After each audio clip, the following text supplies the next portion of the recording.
انا انزلناه فی لیلة القدر. خدا نصیب بکنه.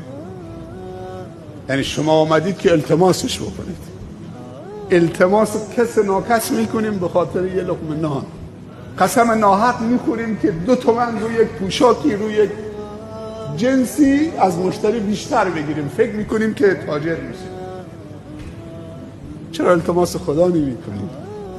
این شبها شبهای التماسه، شبهای راز و نیازه، شبهای تخلیه شدنه. اگه تو حاضر شدید برای اون عزیزی که حاضر نشده دعا بکن. برای همه جوانا دعا بکن. نه تنها برای دوستانت، بلکه اونایی که مخالفتن هم براشون دعا بکن. برای علما، برای حکام، برای کفار، برای دشمنان خدا هدایت نصیب همه بکنه. اگه برای خودت و خانواده و دوست خصوصی دعا بکنه، این هنر نیست.